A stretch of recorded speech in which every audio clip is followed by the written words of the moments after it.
Merci de votre fidélité d'écoute, vous qui nous recevez sur la 95.5 ou le www.nanafm.tg, sur le bouquet Canal Plus numéro 902 ou encore en direct sur la chaîne YouTube Nana FM officielle.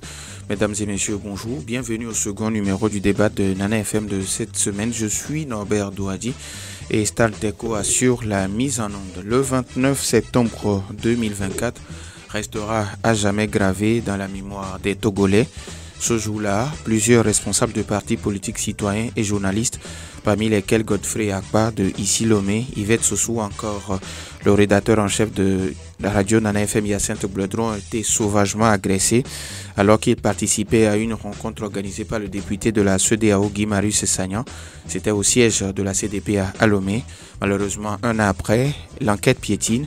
Dans un communiqué, la dynamique pour la majorité du peuple dénonce l'impunité persistante dans notre pays et exige une enquête indépendante. Pour mieux comprendre le contenu de ce communiqué, nous recevons aujourd'hui dans notre studio M. Gérard Adja. Il est le secrétaire général exécutif de la DMP. M. Adja, bonjour. Bonjour à M. Norbert Douadi. Bonjour à toutes vos auditrices et à tous vos auditeurs. Alors, ces auditeurs auront donc la possibilité d'intervenir dans ce débat sur nos deux numéros 91 09 71 71 ou le 96 61 58 58. Mais à partir de 7h35 minutes, le débat de Nana FM, c'est parti. Bienvenue sur la plus belle dame de Lomé. Une fois encore, merci de votre fidélité d'écoute. Monsieur Adja, merci pour la disponibilité. Alors, aujourd'hui, ça fait un an, hier, 29 septembre 2024, 29 septembre 2025. Quel est aujourd'hui l'état d'esprit et la situation des personnes blessées lors de cette agression? Malheureusement, tout d'abord, je salue une fois encore toutes les Togolaises et tous les Togolais qui nous suivent en ce moment, parce que l'actualité oblige à ce que nous tous, nous soyons mobilisés pour comprendre ce qui se passe et pour que chacun s'implique à sa manière, pour que nous puissions sortir notre pays de la situation désastreuse dans laquelle il se trouve. Situation désastreuse parce que il y a un an, comme vous le dites, le 29 septembre 2024, lors d'une manifestation organisé par l'ensemble d'un certain nombre d'acteurs politiques, dont la DMP, pour recevoir le député Guy Marius Sagnan, qui est venu du Sénégal dans le cadre d'un séminaire de leur assemblée sous-régionale, et les milices, le pouvoir, je dis bien, les gens se sont organisés pour venir agresser, frapper. Ils ont cherché à tuer des acteurs politiques togolais et le député Guy Marius Sagnan. Parce que ce qui s'est passé, c'est une intention de tuer. Et pourquoi les gens voudront tuer un député sénégalais, la députée de la DMP, Madame Brigitte Adjamagbo, et ses collègues? Moi-même, je devais être à cette rencontre, mais c'est pour une raison de deuil que je n'ai pas pu être à cet endroit-là en ce moment. Sinon, je serais aussi parmi les blessés. Et les gens jusqu'à présent n'ont pas pu se redresser par rapport à ça. Il y a l'un de nos collègues qui a eu son bras fracassé et qui est toujours dans cet état. Il n'a pas pu se remettre jusqu'à ce jour. Vous voyez un peu? Des gens qui ont connu des traumatismes qui ne finissent pas jusqu'à ce jour. Et pourquoi les gens chercheraient à tuer d'autres Togolais? Parce que on veut parler de la situation de notre pays. Et ce qui est étonnant, c'est qu'il y avait une voiture de la police ou de la gendarmerie qui était présente sur les lieux. Et on permet à ce que d'autres Togolais civils se permettent de venir agresser leurs concitoyens. Et sans que le gouvernement ne fasse rien jusqu'à présent. Ils ont annoncé une enquête. Et tous ceux qui avaient participé, ou bien tous ceux qui avaient été agressés à ce jour-là, ont été interrogés. Moi-même, le jour où ils ont découvert les documents que les gens ont volés à Guy Marius Sagna, on est allé les jeter quelque part vers Cotonou-Kondi. J'ai assisté à ce que la police, les éléments de la police scientifique étaient venus prendre des photos. Nous pensions qu'ils étaient dans une dynamique d'aller trouver les auteurs de ces actes ignobles. Alors, mais malheureusement, jusqu'à présent, un an après, aucun résultat. Ça n'honore pas notre pays. Alors, comment vous expliquez la lenteur de l'enquête? Est-ce que c'est une lenteur? On ne peut pas parler de lenteur. On parlerait tout simplement de la volonté de ne pas chercher les auteurs. Et pourquoi on ne chercherait pas les auteurs? Pourquoi les gens qui ont commis cette agression et sur un député qui n'est pas...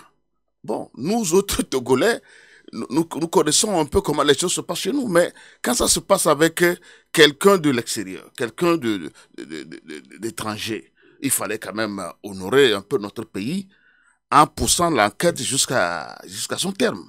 Mais ils ont ouvert l'enquête et puis, bon, pour essayer de faire croire qu'ils allaient faire quelque chose, ben, quelques temps après, ils laissent tomber ce dossier. C'est pas normal, ça. Alors, est-ce que vous avez cherché à comprendre où se situe l'enquête? Mais nous avons plusieurs fois interpellé le gouvernement pour que l'enquête puisse aller jusqu'à son terme et qu'on connaisse les auteurs de ces actes. Mais jusqu'à ce jour, bon, aucun signe, aucune volonté de chercher des auteurs de ces actes. Or, des auteurs, tout le monde peut les connaître. Parce qu'ils sont dans la rue, ils circulent. La preuve, c'est que tout récemment, lors des manifestations de 6, et puis après 26, 27, 28, que les blogueurs ont tenté d'organiser, ben, on a vu encore ces nervis sortir. Les images ont démontré que c'est les mêmes personnes qui étaient venues nous agresser au siège de la CDPA. Et ce n'est pas normal qu'on vive dans un pays comme ça. Et à cet effet, vous avez sorti un communiqué depuis dimanche? Oui, bien sûr, parce que on ne peut pas laisser cet événement passer sans annoncer que voici comment les choses se passent. Donc, c'est une manière d'interpeller une fois encore le gouvernement que la façon dont les choses se passent n'est pas normale. On nous conduit tout droit dans le mur. Il faut que le gouvernement revienne à la raison. Parce que ce qu'ils sont en train de faire n'honore pas notre pays et eux-mêmes, ça ne va pas les avantager parce qu'à un moment donné, je crois que, tu sais, la vie réserve toujours des surprises. Et ceux qui se donnent à ce jeu-là, à ces comportements, je prie leur famille de leur dire d'arrêter ce comportement. Parce que un jour ou l'autre, ils seront arrêtés. Ça, c'est clair. Un jour ou l'autre, ils seront arrêtés parce que l'impunité ne peut pas continuer comme ça. L'impunité ne peut pas devenir une règle. Donc, là où nous sommes, il va falloir que le premier responsable du pays et puis le gouvernement prennent leurs responsabilités pour arrêter ce genre de choses. Parce que, au finish, ça n'honore personne. Regardez comment notre pays avance. Et les premiers responsables, les ministres, sont obligés d'aller mentir. Le ministre Adjourouvi est allé déclarer sur les chaînes internationales qu'il n'y a pas de milices. Alors que nous vivons les réalités tous les jours. Nous voyons les milices tous les jours agir négativement dans notre pays. Ça nous apporte quoi? Et un ministre va aller mentir sur les chaînes internationales par rapport à ça. Et la honte n'est plus, comment appelle-t-on, un problème pour certaines personnes. Vous comprenez? Ces derniers jours, c'est vraiment honteux pour nous les Togolais de constater que les premiers responsables soient obligés d'aller mentir même sur les tribunes internationales. Et ça fait mal. Ça fait très mal. Dans votre communiqué, vous demandez une enquête internationale. Selon vous, pourrait-elle réellement changer les choses? Oui, il faudrait pas qu'on se taise sur ce genre de choses parce que à l'époque, il y a des enquêtes qui se font sur le plan international. Il y a l'ONU qui a déjà dépêché des gens dans notre pays pour faire des enquêtes sur ces genres de situations. Et aujourd'hui, notre pays a tellement évolué dans le comportement de la corruption au point où ils ont fini par mettre dans la poche toutes les institutions internationales qui peuvent les déranger. Et ça fait que personne ne semble plus s'occuper de notre pays. Mais ça ne va pas se passer éternellement comme ça. Il faudrait qu'ils sachent qu'un jour ou l'autre, les choses basculeront. Donc, ils ont intérêt à revenir à la raison, ils ont intérêt à reprendre conscience que cette façon de faire ne sera jamais éternelle. Et donc, nous espérons que cette affaire-là sera clarifiée et les auteurs de ces actes seront identifiés et punis selon la loi. Alors, quand vous demandez que cette affaire soit clarifiée, qu'est-ce que vous attendez concrètement du gouvernement togolais dans ce dossier? Non, le gouvernement a ouvert une enquête. Il faut que l'enquête soit poursuivie, que les auteurs soient détectés et que, bon, ils nous disent de façon officielle, voilà ceux qui ont commis ces actes et voilà ce que la loi a prévu contre eux. C'est tout ce que nous recherchons et faire en sorte que cette histoire de comment appelle-t-on? Ils appellent groupe d'autodéfense. Mais on ne peut pas être dans un pays. Et si tout le monde veut créer un groupe d'autodéfense, ils ont permis que les gens la créent, un groupe d'autodéfense qu'ils appellent les sentinelles, du peuple ou des sentinelles de la République, je ne sais pas quoi. Si tout le monde veut créer ça, où irons-nous dans ce pays? Il faut que le gouvernement arrête ça. Il faut qu'ils prennent conscience que cette façon de faire conduit le pays tout droit dans un danger. Il nous faut courir un danger dans ce pays. Et il faut qu'ils arrêtent ça. Parce que nous sommes tous des Togolais, nous nous connaissons, nous savons qui fait quoi, et il faudrait que le gouvernement qui est censé protéger les citoyens fasse son rôle, joue son rôle régalien. C'est comme si le gouvernement démissionnait dans son rôle de protéger les citoyens pour que d'autres personnes s'arrogent le droit d'aller créer un groupe d'autodéfense. Ça veut dire quoi, groupe d'autodéfense?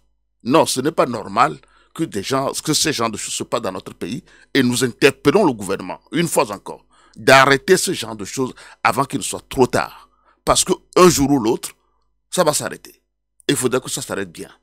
Alors, il y a un auditeur qui vous demande quelle réaction, bien quelle lecture vous faites des déclarations de notre ministre en charge des Affaires étrangères la dernière fois aux Nations Unies. C'est ce que je disais, que nous tous, nous connaissons notre pays. Tous les chiffres que le ministre Doucet est allé annoncer sur les tribunes des Nations Unies sont des chiffres faux. C'est faux. Puisque nous tous, nous connaissons notre pays, nous connaissons les réalités, nous lisons les rapports de toutes les organisations internationales, nous lisons les rapports. Et donc, il ne peut pas aller inventer ces chiffres-là pour polir l'image de notre pays, alors que nous tous, nous savons que l'accès à l'eau, c'est un problème dans notre pays. Après 60 ans de gouvernance, l'accès à l'électricité, ils ne couvrent même pas 40% de nos populations. L'eau, n'en parlons pas. À Tivi à côté, même dans la région maritime, même dans Lomé, il y a certains banlieues de Lomé où les gens trouvent difficilement de l'eau. Nous étions la prolifération des pure water, hein, des producteurs de pure water, d'eau en sachet, on ne serait pas là où nous serons aujourd'hui. Les gens n'ont pas accès à l'eau potable. Donc, si nous allons un peu loin de Lomé, c'est la catastrophe. Alors, il ne peut pas aller raconter ça sur les tribunes des Nations Unies. C'est pas normal. Donc, il renie le peuple togolais en faisant ce genre de choses. Donc, nous avons honte de notre gouvernement. C'est vraiment difficile, pénible pour nous de constater ce genre de choses, mais il faudrait que tout le monde se mobilise pour qu'on arrête ça. C'est pas normal. 91 09 71 71 ou le 96 61 58 58. Les auditeurs, vous avez maintenant la possibilité sur ces deux numéros. Nous avons déjà un auditeur en ligne. Nana FM, allô?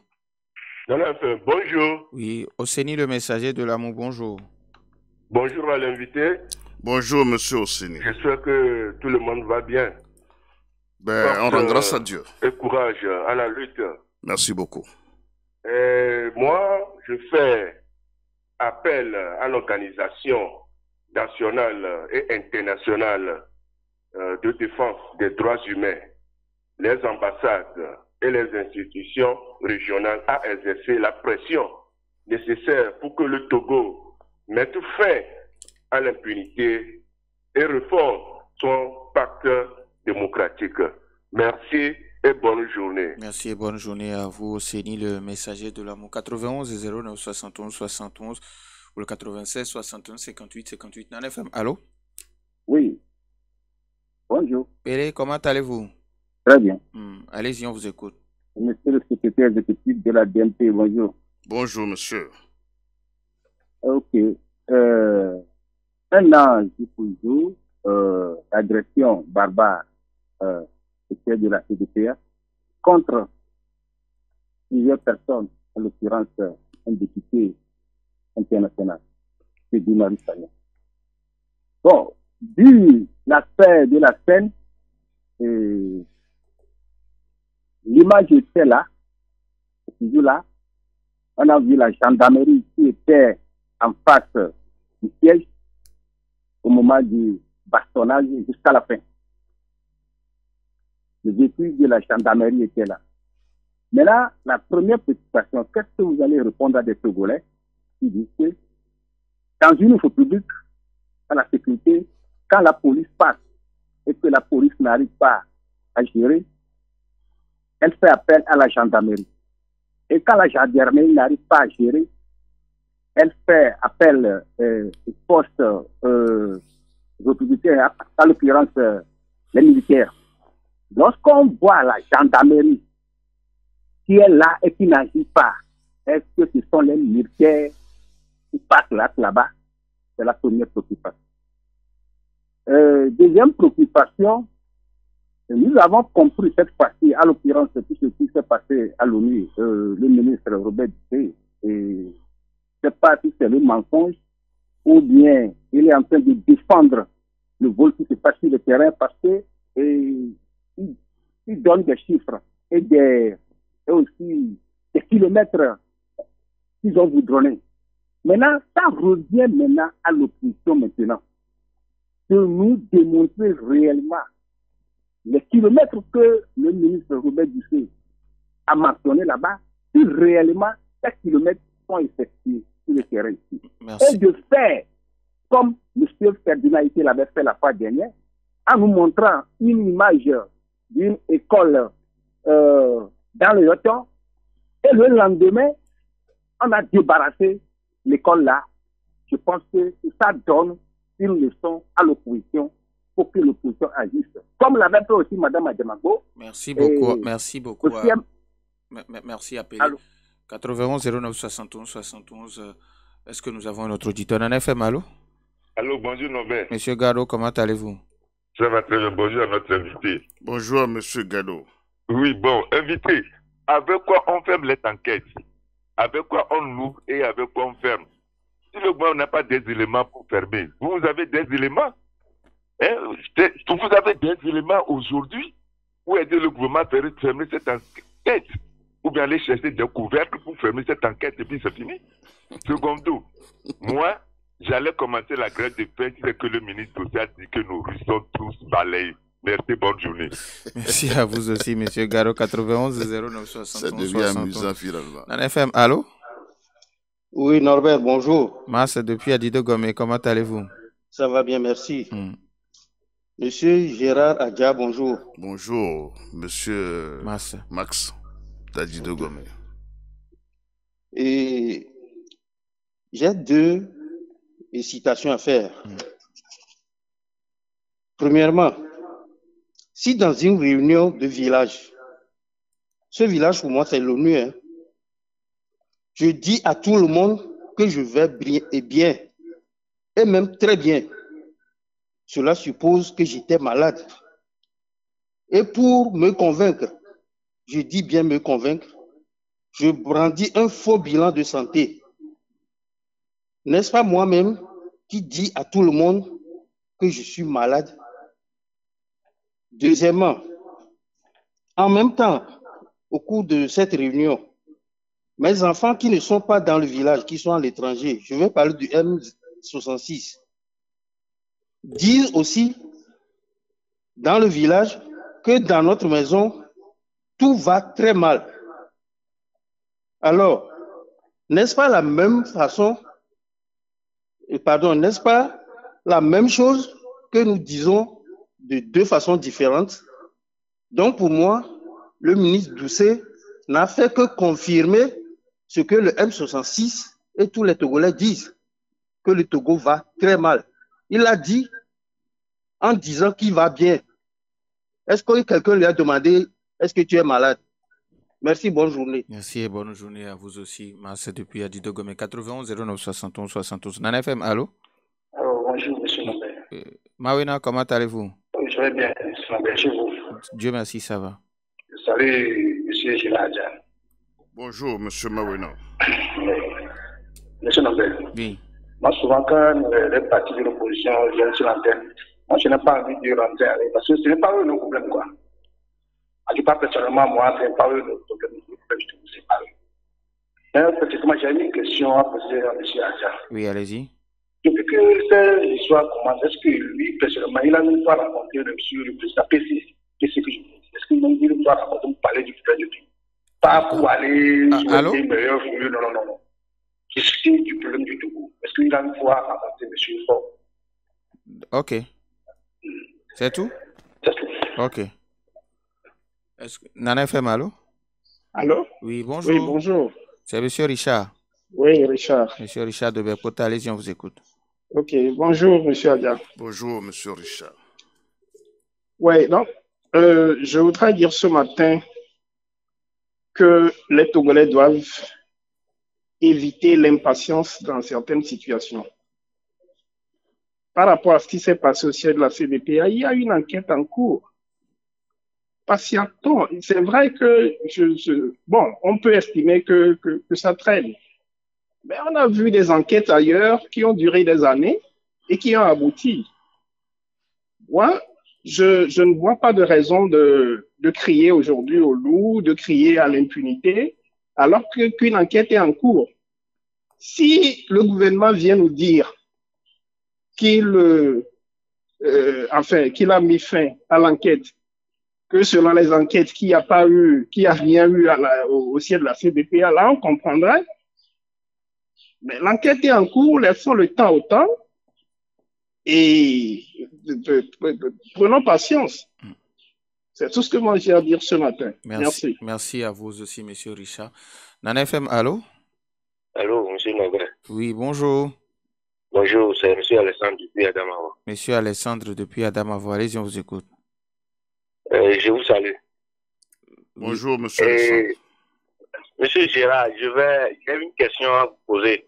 Allez-y. Parce que dans ce pays, moi j'ai fait un constat, surtout au niveau de notre opposition. Vous avez un fléau qui vous ronge tout le temps. Et ce fléau n'est autre que la division. Parce que vous êtes foncièrement divisés, vous ne vous aimez pas, vous ne vous entendez pas. Mais vous tous, vous cherchez une seule cause. Et cette seule cause, c'est notre liberté, c'est notre vivre ensemble et le mieux-être. Mais quand il s'agit d'être ensemble, de revendiquer ça, on vous voit disperser et de toutes... je ne sais pas comment je peux qualifier ça. Mais ça fait que votre adversaire, le seul adversaire qui est le pouvoir en place, ne vous comprend pas. Et ça semble que pour le pouvoir, il n'y a rien qui se passe sur le terrain. Et c'est pourquoi lors des sommets, par exemple, qui viennent de se passer à l'ONU, le pouvoir ne peut que présenter des rapports que celui que nous sommes en train de voir. Parce qu'en face du pouvoir, il n'y a pas la crédibilité. Merci. Vous n'êtes pas crédible dans vos actions. C'est pourquoi le pouvoir a cette surface de présenter des choses comme ça. Merci beaucoup à monsieur Alessandre depuis Adamawa. Nous prenons le tout dernier auditeur. Nana FM, allô? Allô? Oui, bonjour. Bonjour, monsieur Richard. Bonjour, monsieur Adja. Bonjour, monsieur. Je voudrais poser une question, monsieur Adja, vous allez me répondre. Allô? Allô, oui? Votre nom d'abord, s'il vous plaît. Mon nom, c'est Ayao de Zangira. Monsieur Ayao de Zangira. Ok, allez-y, on vous écoute. D'accord.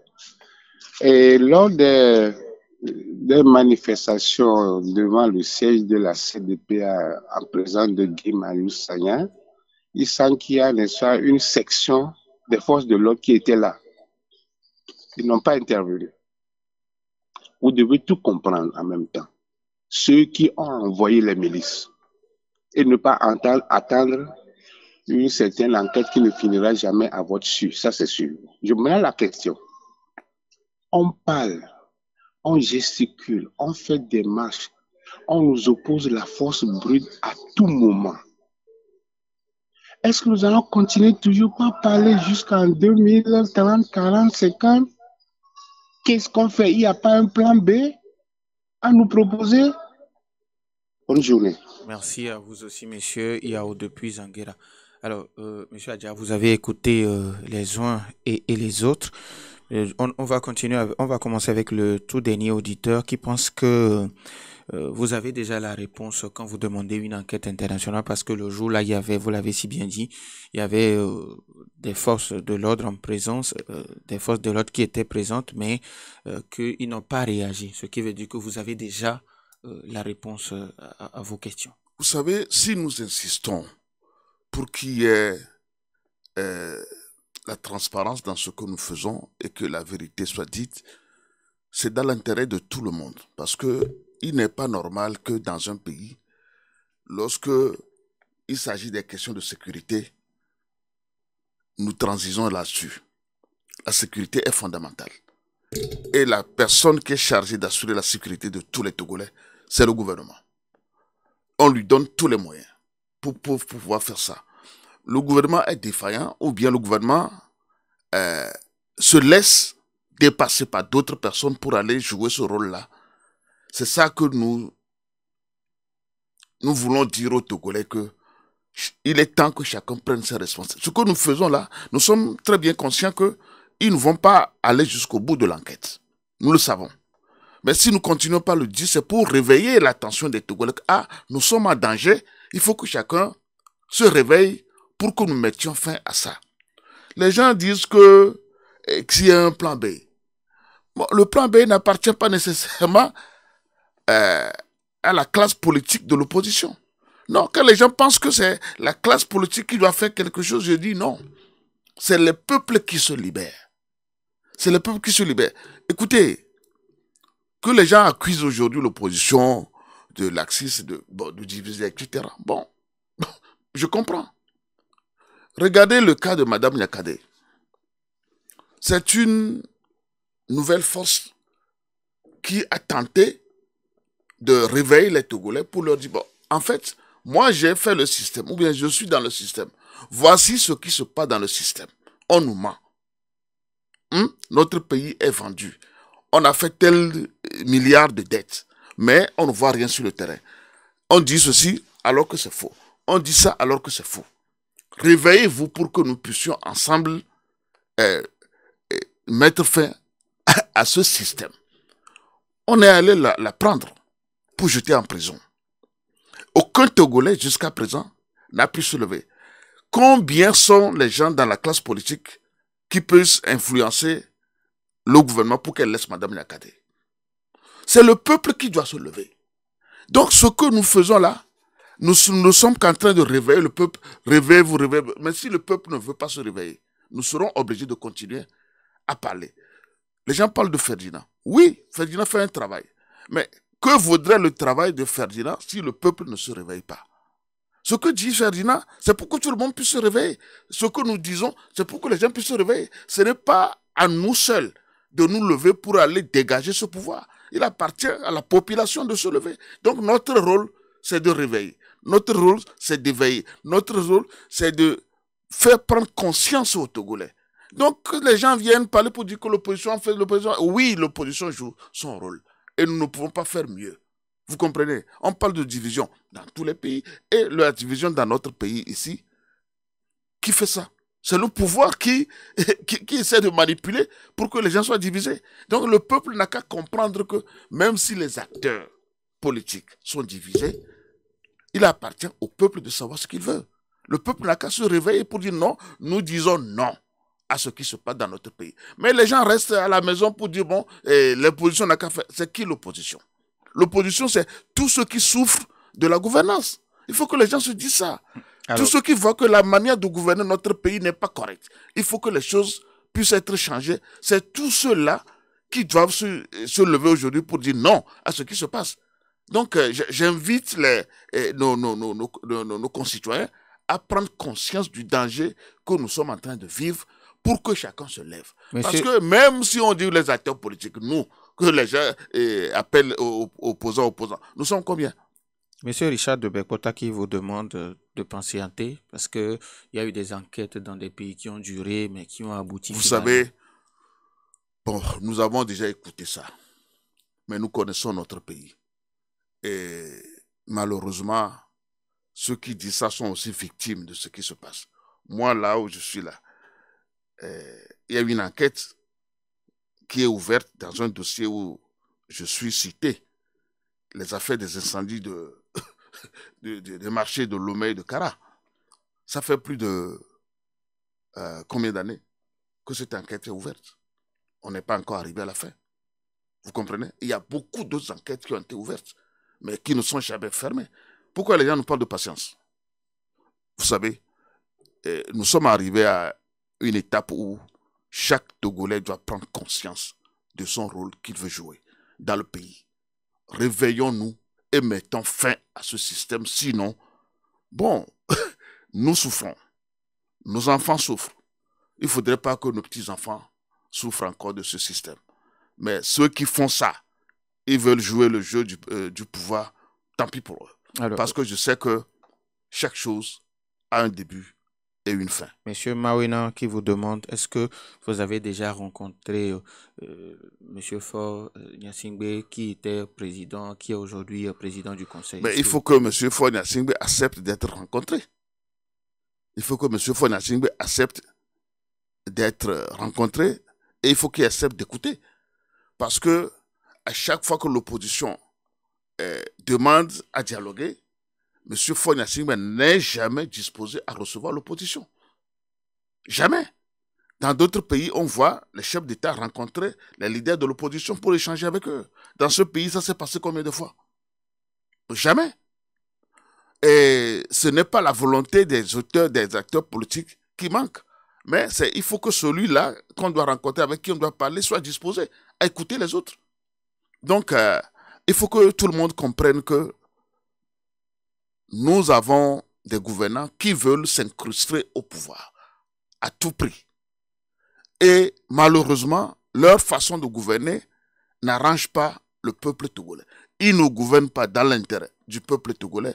Ils gouvernent dans leur propre intérêt et dans l'intérêt des gens qui sont ailleurs. Le pays est entre les mains des prédateurs. Il faut que nous le sachions. Et il faut qu'ensemble, nous soyons mobilisés contre ça. Notre pays est entre les mains des prédateurs. Et ceux qui sont sur place ne sont que des valets locaux de ces prédateurs. Et donc, les Togolais doivent se réveiller pour mettre fin à ça. C'est tout ce que nous disons. Et il ne faut pas que les gens se contentent de dire que l'opposition est divisée, l'opposition est divisée. L'opposition est divisée. Est-ce que le peuple togolais n'est pas mûr pour dire, écoutez, ce n'est pas une affaire de l'opposition, c'est une affaire du peuple togolais. Levons-nous pour mettre fin à ça. Depuis Adido Gomé qui pense que le ministre Doucet allait brandir un faux bilan de santé à l'ONU, qu'il est allé confirmer d'ailleurs que le Togo va très mal. Vous savez, je voudrais dire quelque chose en français, mais je ne sais pas comment le dire. Permettez-moi de parler levé. Et on dit chez nous, Venavino. Into le bledo kwebe yebe vi de kaya ki gbevo anya nyerebe de via couye into le bledo kwe. Donc le ministre Doucet est allé se mentir. Il sait très bien que ce qu'il dit que c'est faux. Mais il veut aller polir l'image du Togo alors qu'il sait très bien que l'image est désastreuse. Il veut polir ça avec des chiffres, bon, parce que il croit que ceux qui sont là-bas, tous ne viendront pas au Togo pour constater ce qui se passe. Mais les Togolais, eux, savent ce qu'ils vivent. Donc, c'est pas la peine que nous surfions sur le discours de Doucet. Le ministre Doucet est allé mentir, c'est bien. Le ministre Adjourouvier est allé mentir. Bon, tant mieux. Ou bien tant pis pour eux. Nous, les Togolais, nous avons constaté qu'ils sont là pour dire des choses qui sont fausses. Bon, trouvons les moyens d'arrêter ça, c'est tout. Ce qui doit nous préoccuper aujourd'hui, comment faire pour arrêter ça? Puisque ceux qui nous gouvernent ne gouvernent pas pour nous.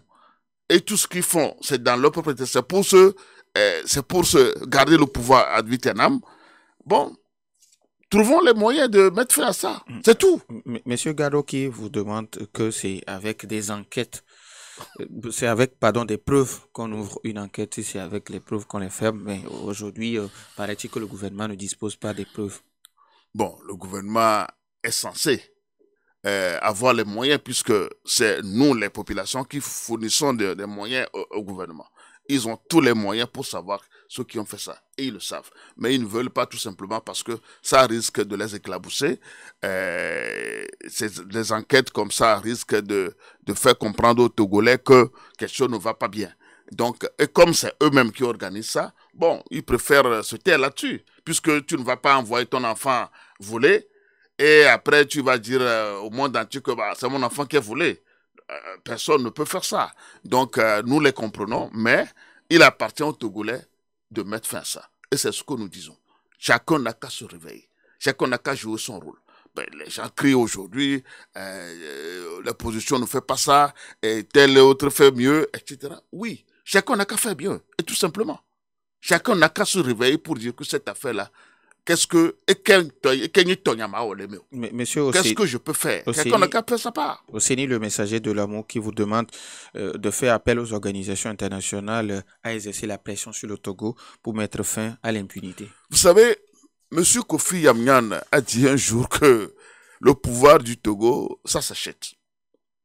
Et M. Ferdinand aussi a démontré par le passé que nos gouvernants dépensent beaucoup d'argent, plus du tiers de notre budget, pour corrompre.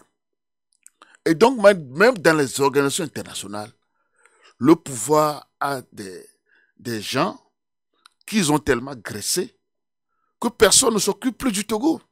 Malheureusement, c'est ça notre pays aujourd'hui. Vous comprenez? Notre pays est laissé à lui-même. C'est pour ça que nous crions, Togolais, réveillons-nous. Togolais, réveillons-nous, parce que on a fait en sorte que plus personne ne s'occupe de nous. Allez à la CEDEAO. Bon, la CEDEAO fait des choses qui sont contre notre pays. Sinon, les deux membres qu'ils ont admis la dernière fois à l'Assemblée de la CEDEAO, là, est-ce que c'est normal que les gens fassent ça? C'est normal ça. Qu'on dit qu'il faut les parlementaires. On amène ces deux-là, que vous connaissez tous. Est-ce que c'est normal? Sur le plan international, l'UA, l'Union africaine. Est-ce que personne dit encore quelque chose concernant le Togo? L'Union européenne? Personne. Même les Nations unies? Personne. On ne s'occupe plus de nous. Donc on ne peut plus compter sur ces gens. On ne peut que compter sur nous-mêmes aujourd'hui. C'est pour ça que nous ne cesserons jamais de dire que prenons-nous en charge nous-mêmes les Togolais. Et faisons en sorte que la pression que met le gouvernement pour que nous nous taisions, nous ne puissions pas nous taire. Nous n'avons pas le droit de nous taire. Et que chacun fasse sa part pour que nous mettions fin à ce système. Parce qu'eux-mêmes, ils sont esclaves du système. Puisque le système les rattrape sans qu'ils le sachent. Et aujourd'hui, ceux qui peuvent nous délivrer sont eux-mêmes esclaves. Donc il appartient au peuple de délivrer tout le monde. Alors, certaines organisations de droits de l'homme se sont mobilisées au chevet des victimes des événements du 29 septembre 2024 pour recueillir des informations. Est-ce que cette démarche a abouti à quelque chose? Non, si cette démarche avait abouti à quelque chose, on aurait vu les enquêtes progresser. Les enquêtes n'ont pas progressé malgré tout ce que les organisations de défense des droits de l'homme ont obtenu comme information et qu'ils ont mis à la disposition des enquêteurs. Parce que si les gens ont cherché à comprendre ce qui s'est passé, c'est pour disposer des informations et aider l'enquête. Mais malheureusement, l'enquête n'a pas progressé. Donc ça veut dire que tous ces gens-là, je vous le disais tantôt, ils ont acheté tout le monde pour pouvoir rester au pouvoir. Et c'est ça la réalité que nous avons dans notre pays. Alors, il y a un auditeur qui vous a laissé une question. La DMK que vous avez dirigée autrefois avant de passer à la DMP est aujourd'hui dissoute après plusieurs problèmes internes. Comment trouvez-vous tous les problèmes internes connus par ce groupe jusqu'à ce jour où on parle de sa dissolution? Vous savez, je voudrais profiter de cette antenne pour rendre un grand hommage à Monseigneur Kpodjoro, Monseigneur Fanoko Kpodjoro, un grand hommage également à Feu Agbeoumi Kodjo. Ils ont fait leur part. Ils ont tout fait. Ils ont mis en jeu toute leur force, toute leur intelligence pour pouvoir aider ce pays à se libérer. Mais malheureusement, ça n'a pas abouti. La création de la DMK était dans cet objectif-là. Malheureusement, l'objectif n'a pas été atteint, mais ils n'ont pas démérité. Nous avons fait ce que nous pouvons faire. Après le départ de Monseigneur Kpodjoro et du président Agbeoumi Kodjo, certains ont cru manipuler tout le monde pour pouvoir s'accaparer l'héritage politique. Mais bon, malheureusement, tout mensonge a un début et une fin. Malheureusement, la fin de la DMK n'a pas été heureuse. C'est malheureux tout ça. Je ne veux pas aller dans les détails. C'est dommage qu'on en soit arrivé là. Mais bon, c'est prévisible parce que... Mais pour certains, vous auriez vu le mal de très loin. Oui, vous savez, il faut être en politique, il faut voir les choses d'avance. Il faut anticiper. Donc, malheureusement, c'est arrivé là, c'est dommage, mais on n'y peut rien. Nous disons merci à M. Gérard Djaïlé, le secrétaire exécutif de la Dynamique pour la majorité du peuple. Merci également à vous, chers auditeurs, pour votre fidélité d'écoute à Nana FM. Fin de ce débat mis en ordre par Stan Teko. Je suis Norbert Douadi. Bonne suite de nos programmes.